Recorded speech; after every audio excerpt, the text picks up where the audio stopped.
न्यायालय का केंद्र और राज्य सरकारों को निर्देश, 15 दिनों के अंदर प्रवासी मजदूरों को पहुंचाया जाए घर। केंद्र सरकार ने मनरेगा के तहत वर्तमान वित्त वर्ष के लिए 1,01,500 करोड़ रुपए का किया प्रावधान। प्रदेश में कोरोना संक्रमितों की संख्या बढ़कर हुई 5,364।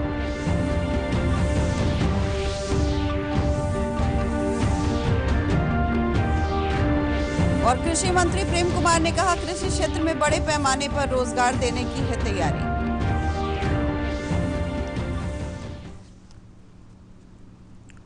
नमस्कार, 5 बज चुके हैं। आप देख रहे हैं डीडी बिहार और आपके साथ मैं हूं सोनी। समाचारों में आगे, उच्चतम न्यायालय ने केंद्र और राज्य सरकारों को निर्देश दिया है कि वे प्रवासी मजदूरों को 15 दिनों के अंदर अंदर उनके गंतव्य पर पहुंचाने का प्रबंध करें। न्यायाधीश अशोक भूषण, संजय किशन कौल और एमआर शाह की खंडपीठ ने प्रवासी मजदूरों से संबंधित मामले की सुनवाई करते हुए केंद्र सरकार को यह भी निर्देश दिया है कि प्रवासी मजदूरों को लाने के लिए राज्य सरकार के अनुरोध के बाद 24 घंटों के अंदर अतिरिक्त रेल सेवा उपलब्ध कराई जाए। शीर्ष न्यायालय ने सभी संबंधित अधिकारियों को निर्देश दिया है कि लॉकडाउन के दौरान प्रवासी मजदूरों के विरुद्ध नियमों को तोड़ने संबंधी जितने भी मामले दर्ज किए गए हैं, सभी वापस ले लिए जाएं। केंद्र सरकार ने मनरेगा के तहत वर्तमान वित्त वर्ष के लिए 1,01,500 करोड़ रुपए का प्रावधान किया है। केंद्रीय ग्रामीण विकास मंत्री नरेंद्र सिंह तोमर ने बताया कि इस कार्यक्रम के तहत पहली बार इतनी बड़ी राशि का प्रावधान किया गया है। अभी तक 61,000 करोड़ मानव दिवस सृजित किए गए हैं और कुल मिलाकर अभी 6 करोड़ 70 लाख मजदूरों को रोजगार दिया जा चुका है। श्री तोमर ने बताया कि केंद्र सरकार राज्यों के साथ बातचीत कर मनरेगा के तहत अधिक से अधिक लोगों को रोजगार उपलब्ध कराने के लिए गंभीरता से काम कर रही है। मनरेगा में एसेट क्रिएशन को बल दिया और मनरेगा में जियो टैगिंग को भी लागू किया और डीबीटी के माध्यम से पेमेंट हो, यह भी सुनिश्चित करने का काम मनरेगा के माध्यम से हुआ। मैं आपके ध्यान में लाना चाहता हूं कि जब से मनरेगा प्रारंभ हुआ है तब से कुल मिला के 5 करोड़ मानव दिवस सृजित हुए हैं। बिहार में पिछले 24 घंटों के दौरान 188 नए कोरोना के मरीज पाए गए हैं। इन्हें मिलाकर राज्य में कोरोना मरीजों की कुल संख्या 5,364 हो गई है। स्वास्थ्य विभाग के सचिव लोकेश कुमार ने वीडियो कॉन्फ्रेंसिंग के माध्यम से बताया कि पिछले 24 घंटों में 228 कोरोना मरीज ठीक हुए हैं। उन्होंने बताया कि राज्य में ठीक होने वालों की दर बढ़कर 51.6% हो गई है, जबकि सक्रिय मामलों की संख्या 2,560 है। स्वास्थ्य सचिव ने बताया कि कोरोना पॉजिटिव मामलों में 72% प्रवासी लोग शामिल हैं। बीते 24 घंटों में 2 और लोगों की मृत्यु होने से इससे मरने वालों की संख्या बढ़कर 33 हो गई है। किया है और कुल कोविड-19 पॉजिटिव व्यक्तियों की संख्या है 5,364। पिछले 24 घंटे में 188 कोविड-19 पॉजिटिव के नए मामले आए हैं और पिछले 24 घंटे में 228 लोग ठीक होकर के अपने घर वापस गए हैं। इस प्रकार कुल ठीक हुए व्यक्तियों की संख्या हो गई है।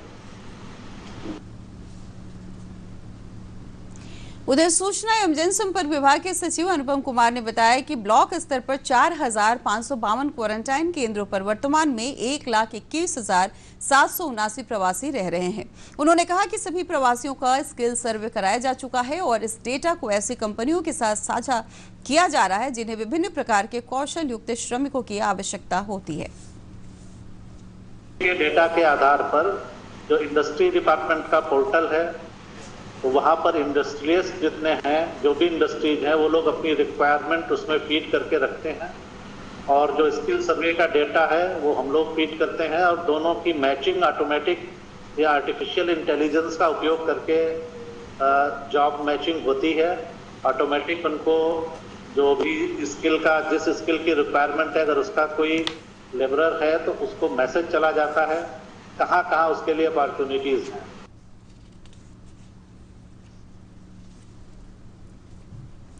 इधर बिहार में बाहर से आने वाले बिहारी श्रमिकों के लिए बनाए गए क्वारंटीन सेंटर 15 जून से बंद हो जाएंगे। अभी लगभग 6000 क्वारंटीन सेंटरों में 1,63,000 से अधिक लोग रह रहे हैं। जैसे जैसे इनके क्वारंटीन की अवधि पूरी होगी, ये अपने घरों को लौट जाएंगे, लेकिन इन सेंटरों की याद इन्हें बहुत दिनों तक आएगी। क्वारंटीन के एकाकी दिनों में उनमें रह रहे लोगों ने क्या क्या किया, देखिए इस पर एक रिपोर्ट। इनका नाम रिंकू सिंह है, जो क्वारंटाइन सेंटर में रसोइया के रूप में काम कर रहे हैं। पेशे से ये हलवाई हैं। फिलहाल शुजापुर बरारी स्थित एक विद्यालय में लोगों का मनोरंजन कर रहे हैं। 21 मार्च को जब लॉकडाउन की घोषणा हुई तो यह बिल्कुल ही अप्रत्याशित था। जो जहां था वहीं रुक गया। फिर मई के पहले हफ्ते से श्रमिक स्पेशल चलना शुरू हुई तो लोग बिहार आना शुरू हुए, लेकिन उन्हें सीधे घर नहीं जाने दिया गया। बसों के जरिए घर के नजदीकी ब्लॉक मुख्यालय पर बने क्वारंटाइन सेंटर भेज दिया गया। क्वारंटाइन केंद्रों पर जिंदगी एकाकी थी। जो मजदूर 18-18 घंटों तक काम करने के आदी थे, उनके पास खाने और सोने के अलावा कोई काम नहीं बचा। तो कुछ मजदूरों ने खुद काम करने का बीड़ा उठाया। कहीं स्कूलों की दीवारें पेंट की तो कहीं फुलवारी लगाई। क्वारंटाइन केंद्रों में टीवी या मनोरंजन का कोई साधन तो था नहीं, तो इन लोगों ने खुद ही नृत्य, संगीत और अन्य दृश्य कलाओं के माध्यम से साथ रह रहे लोगों का मनोरंजन करना शुरू कर दिया। वैशाली जिले के हाजीपुर के फन पॉइंट रिजॉर्ट में आइसोलेशन वार्ड बनाया गया है। आइसोलेशन वार्ड में पिछले दिनों कोरोना निगेटिव घोषित होने पर घर जा रहे लोगों को नाच गाकर विदाई दी गई। कई स्थानों पर लोगों ने योगा और पीटी करके अपने स्वास्थ्य का ध्यान रखा। कटिहार से मुकेश चौधरी और वैशाली से रतन कुमार के इनपुट के साथ ब्यूरो रिपोर्ट, दूरदर्शन समाचार, पटना।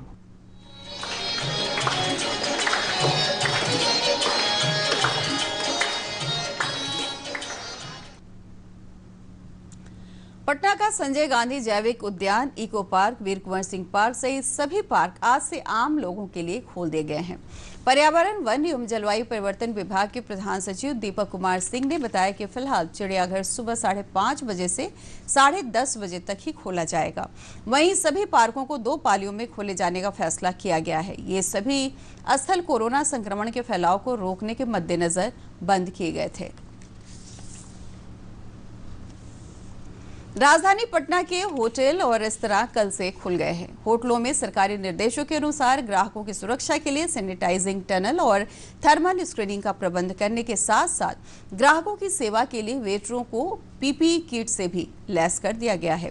होटल मैनेजर का कहना है कि सामाजिक दूरी बनाए रखने पर विशेष ध्यान दिया जा रहा है।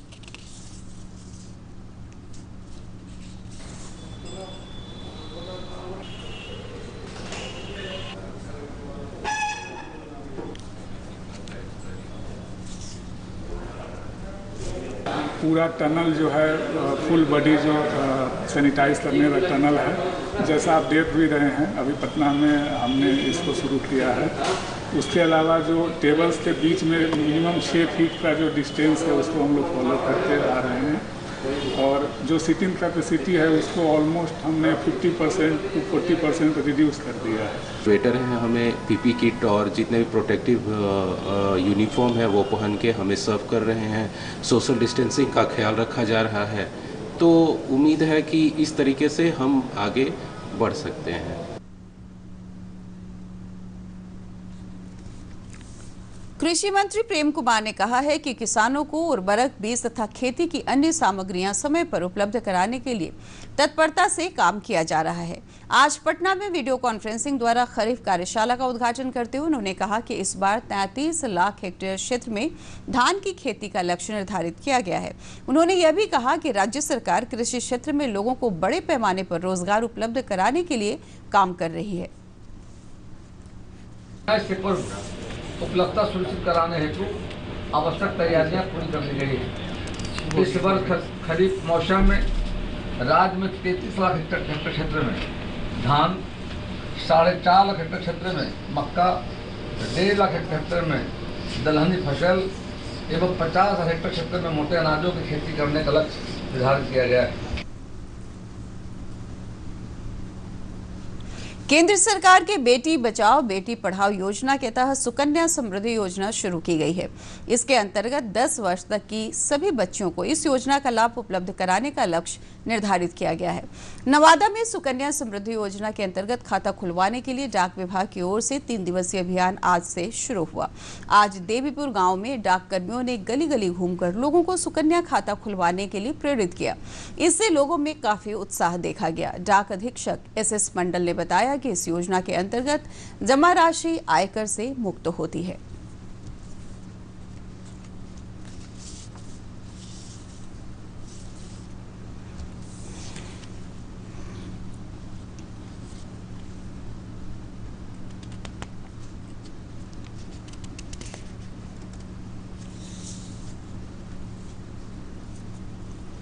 गांव सुकन्या का जो चल रहा है यह मिशन, हम लोग गांव-गांव घूम रहे हैं। 9, 10, 11 हर एक क्षेत्रों में मैं जा रहा हूं, साथ में मेरा स्टाफ लोग भी है और मैं गांव में जाके लोगों को कन्विंस कर रहा हूं, लोगों से आग्रह कर रहा हूं कि अपनी छोटी बच्ची जो है जो 10 साल के नीचे का है या 10 साल तक का है, सभी का सुकन्या डाकघर में खुलवाएं। उनको क्या फायदे हैं वो भी मैं बता रहा हूँ सबों को। की खाता खोले लो? कौन खाता? सुकन्या। अच्छा सुकन्या की सोच के खोले लो? शादी बियाह करेले कि बच्चे के साथ की नाम होले तो किशोरी यादव की करो हो? किसान ही हो। किसान हो तो की सोच के करे लो तुम सुकन्या खाता? करा दिली कि भविष्य में कभी पैसा रहे शादी ब्याह में काम करते आओ।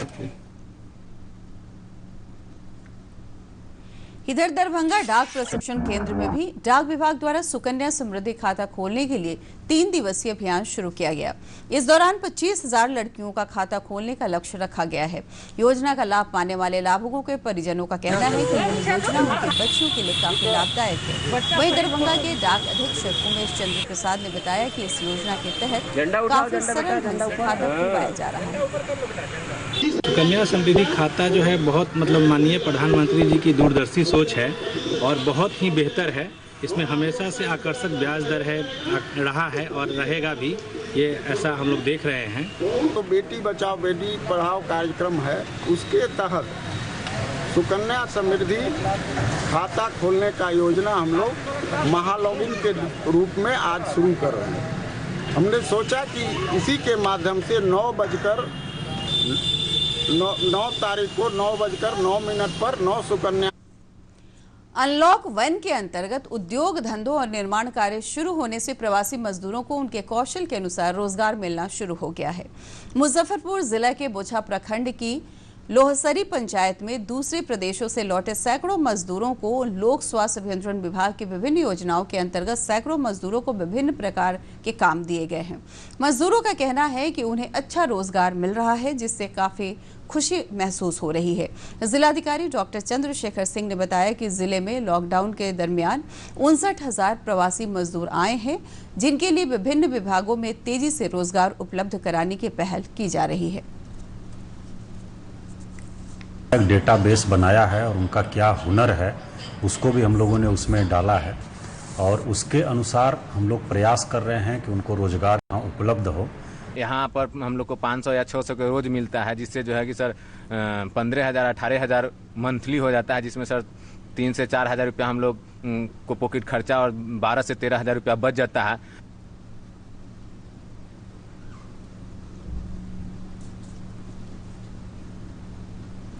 मुंगेर जिले में मेंथा की खेती से स्थानीय किसान लाभान्वित हो रहे हैं। लॉकडाउन के दौरान लगाई गई मेंथा की फसल से किसानों को बेहतर मुनाफा मिलने की उम्मीद है। यह रिपोर्ट आ रहे हैं। जिले के बरियारपुर, असरगंज, तारापुर, संग्रामपुर प्रखंडों में मेंथा की खेती करने वाले किसान इस बार अधिक मुनाफा मिलने की उम्मीद जता रहे हैं। किसानों का कहना है कि मेंथा की खेती से प्रति हेक्टेयर लगभग 25,000 रुपए से अधिक की आमदनी होगी। स्थानीय किसानों का कहना है कि मेंथा का तेल 1500 से 1600 रुपए लीटर की दर से बिकता है। इस तेल का इस्तेमाल खांसी की दवा बनाने सहित अन्य दवाइयों में किया जाता है। मेंथा की खेती एक बीघे में कम से कम 50 से 60 लीटर तेल का उत्पादन हो जाता है। 1500 से 1600 रुपये प्रति केजी तेल बिकता है और इसका यूज बहुत ज़्यादा कफ सिरप बनने में, पेन किलर और ठंडा हिमगंगे तेल वगैरह में यूज होता है। इसका बहुत ज़्यादा डिमांड है, इसलिए किसानों को मेंथा की खेती करनी चाहिए। मुंगेर जिले के सहायक उद्यान और जाने से पहले मुख्य समाचार।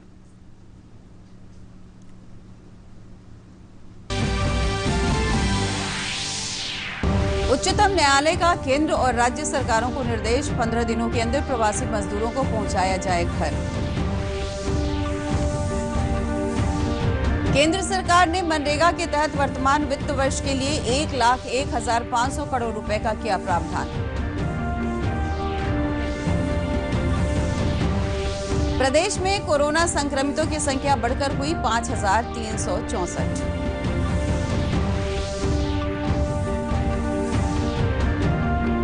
और कृषि मंत्री प्रेम कुमार ने कहा, कृषि क्षेत्र में बड़े पैमाने पर रोजगार देने की है तैयारी।